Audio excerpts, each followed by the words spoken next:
임신 중입니다. 결혼 생활을 하는 동안 남편과는 큰 다툼 없이 잘 지내왔었지만 시어머니의 언행으로 인해 스트레스를 많이 받아왔습니다. 시어머니가 이상한 언행을 하실 때마다 화가 많이 나긴 했었지만 참고 넘겼었는데 이번에 제대로 터졌네요. 이것도 제가 아닌 시어머니가 본인의 화를 못 이겨 터진 거지만 우선 이전에 있었던 일부터 말씀드리자면 작년 겨울 시댁 식구들이 다 모여있는 곳에서 시어머니가 저한테 니네 아빠 거리며 말씀하셨습니다.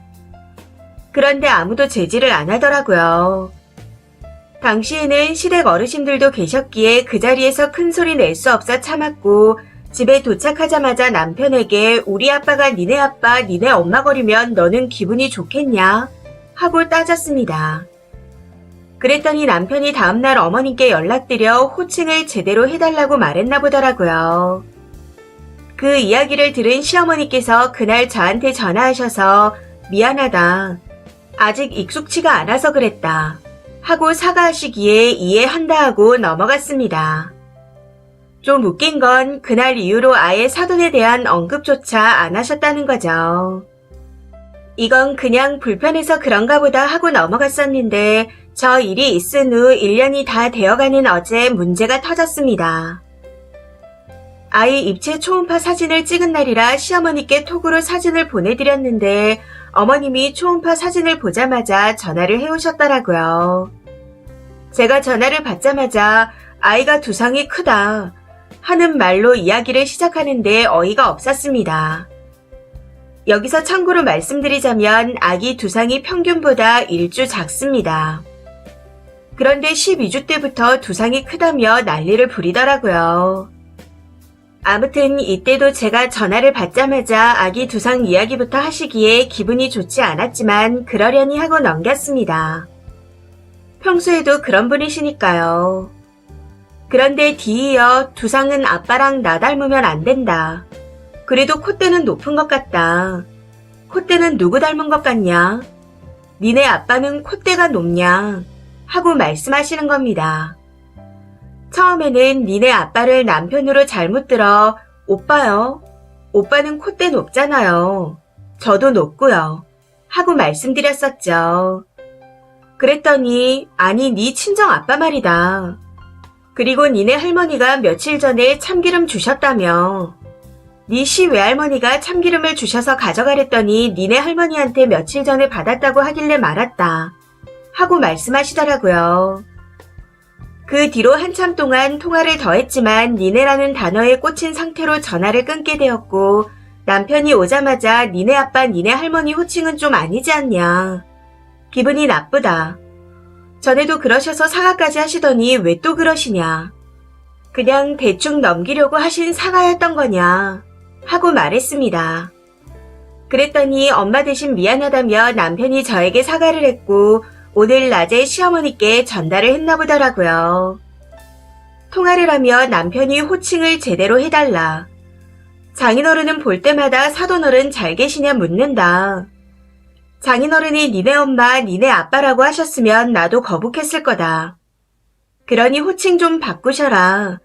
하고 말했다는데 어머님께서 갑자기 네가 지금 나를 교육시키려는 거냐 하며 노발대발 하더랍니다. 이후 대충 이야기를 마무리하고 전화를 끊었다는데 오늘 저녁 어머님께서 부들부들 떠는 목소리로 저에게 전화를 해오셨습니다.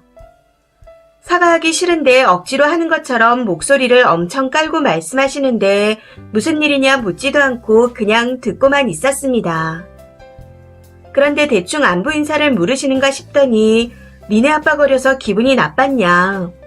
나는 젊어서 아직 사돈 어른이란 말이 입에 안 붙는다. 그리고 별거 아닌 걸로 싸우지 마라. 하고 말씀하시더라고요. 저는 이 말이 별것도 아닌 걸 가지고 우리 아들 잡지 말아라. 하는 소리로 들려서 별것도 아닌 거라고 하셨냐. 어째서 이게 별게 아니냐. 호칭은 중요한 문제다. 제가 할머니 손에 자라서 그런지 많이 보수적인 편이다. 할머니께서 호칭에 매우 예민하신 편이라 저도 그렇다. 하고 좋게 말씀드렸습니다. 그랬더니 어디서 언성을 높이냐. 내가 우습냐? 하며 갑자기 소리를 치시더군요. 순간 황당하고 어이가 없어 언성을 높이는 건 어머님이신데 왜 저한테 그러시냐? 그리고 제가 틀린 말했냐? 하면서 저도 따져 물었습니다. 그때 제 언성도 조금 높아진 상태라 거실에 있던 남편이 그 말을 들었는지 방에 들어와서 전화를 바꿔들며 어머님께 그만하라고 소리를 지르더군요. 사실 남편이 평소에 부모님을 잘 챙기는 효자였기에 그 모습을 보고 저도 깜짝 놀랐습니다. 남편이 소리를 지르며 화를 내니 시어머니도 야, 이 멍멍이 새끼들아. 앞으로 니네 안 볼 거다. 딱 이렇게 소리를 지르며 전화를 끊어버리셨고요. 이때 시어머니의 욕설을 듣고 저도 남편도 정말 많이 당황했던 것 같습니다. 아무튼 그렇게 전화를 끊고 난 후 20분 정도 뒤 마음을 가다듬고 남편이 다시 어머니께 전화를 걸어 입장 바꿔서 생각해봐라. 내가 그런 말을 들었다면 기분이 좋으셨겠냐. 사과하셔라. 하고 말씀드렸더니 생각을 해본다고 하셨다네요. 저는 이것도 어이가 없더라고요. 도대체 뭘 생각해본다는 건지. 제가 너무 따지는 건가요? 일주일에 4번, 5번씩 아들과 며느리에게 번갈아가며 전화하시고 임신 12주부터는 아기 두상이 크네, 코가 크네 하며 기분 나쁜 말만 하셨습니다. 임신 초기에 피부가 너무 건조해져서 갈라지는 지경이었다가 이제 좀 나아져서 촉촉해진 상태인데 얼마 전에는 제 피부를 보며 딸을 가져서 피부가 좋아졌다 하고 박박 우기던 분이셨죠. 그 외에도 말이 안 되는 소리를 많이 늘어놓으셨던 분이었기에 더는 연락을 안 해도 돼서 저는 오히려 좋은 것 같습니다. 제가 올빼미라 늦게 자는 걸 알고 계셔서인지 실례인지도 모르고 종종 밤 10시가 넘어서도 전화를 하셔서 정말 짜증이 났었거든요. 남편도 시어머니 번호를 차단하라 하기에 그냥 이참에 차단해버렸습니다. 친정 엄마가 없어서 저를 무시하나 하는 생각이 들어서인지 오늘따라 친정 엄마의 빈자리가 더 크게 느껴지네요. 그래도 그동안 스트레스가 많았는데 이렇게 돼서 속이 시원합니다.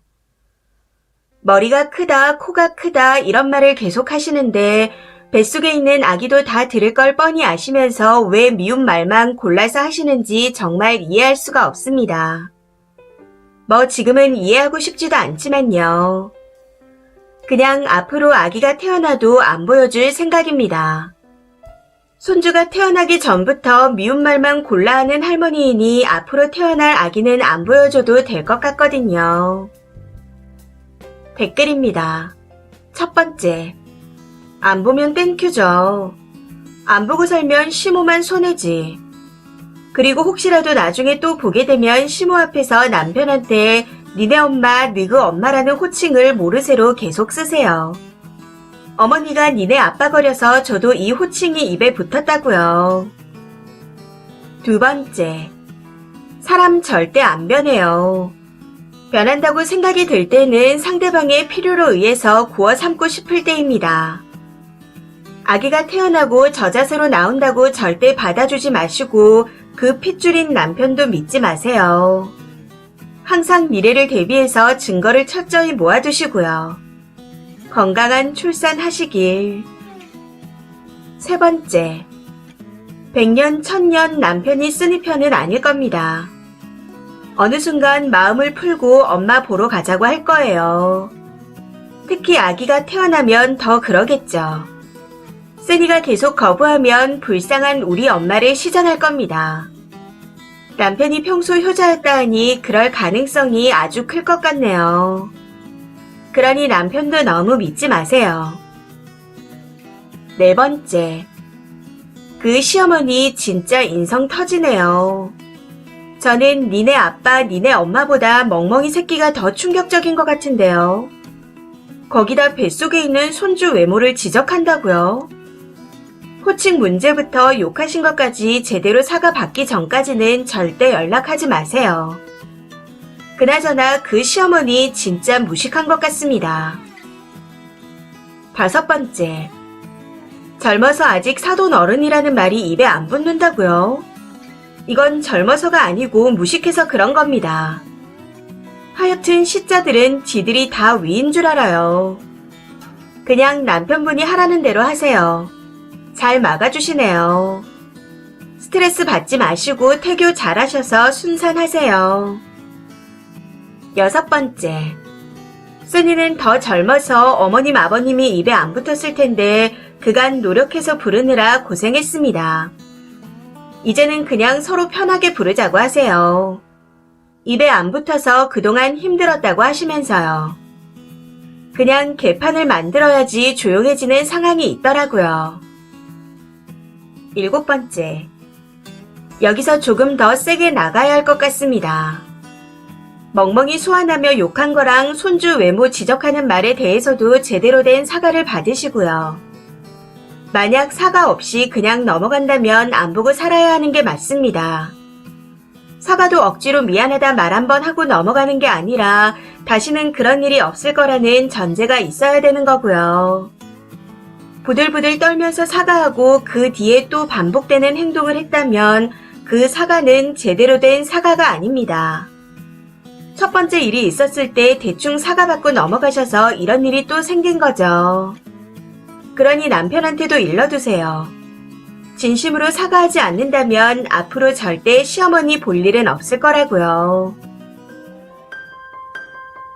이 사연은 여기까지입니다. 시청해주셔서 감사합니다.